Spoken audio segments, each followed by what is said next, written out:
Яг өнөөдрөөс яг 11 жил 1 сар 1 хоногийн өмнө мянган сорилтын сангаас одоо авах 285 сая Америк долларын одоо буцалтгүй тусламжийн гэрээнд бол гарын сурж исэн. За өнөөдөр Монгол Улсын ерөнхий сайд хүрэлцэх Америк нэгдсэн улсын төрийн нэрийн бичгийн дарга Помпеоноор мөн энэ гэрээнд баталгаажуулж гар үсийг зурлаа. Энэ бол бас 3 жилийн туршийн хугацаанд одоо судалгааны ажил нь бол хийгдсэн.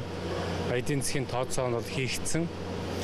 Ингээд Улаанбаатар хотыг цэвэр усаар хангах голлож энэ төсөл бол зориулагдж байгаа. Үүнээс гадна Улаанбаатарчууд бид нар бол гүнийхээ усыг бол одоо үнэхээр одоо бас үр ашиггүй зарцуулдаг. Тийм учраас одоо нэг ашиглагдсан усыг дахин цэвэрлэж одоо саарл ус болгож энийг ашиглах нь өөрөө эдийн засгийн хувьд бол маш үр ашигтай ийм төслийг үзэж байгаа. Ингэснээр Улаанбаатар хотод одоо 50 ширхэг гүний худаг барина.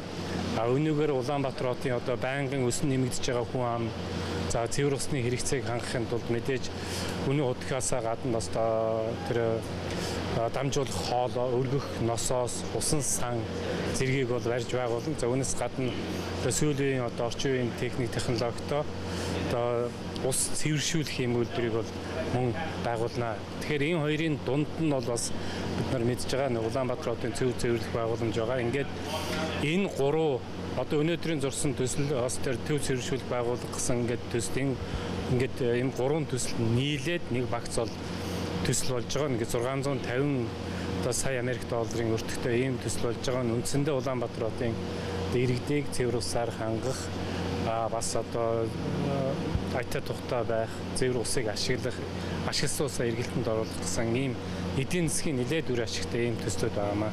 650 гэдэг нь 350 бид нар өөр одоо хөгжил нэмэх шаардлагатай гэсэн үг. Одоо энэ шүү дээ нийтдээ 650 сая Америк доллар, үүнээс 350 сая Америк доллар бол буцалтгүй тусламж гэдэг чинь буцааж эргэж төлөхгүй гэсэн үг. Нөгөөх нь 300 сая долларын цэвэрлэх байгууламжийн төслийг биелж байгаа. Ингээд нийлээд энэ гэрээ элцлэн сая зурагдчихсан одоо ажил нь одоо хийж байгаа ийм төслүүд байгаамаа.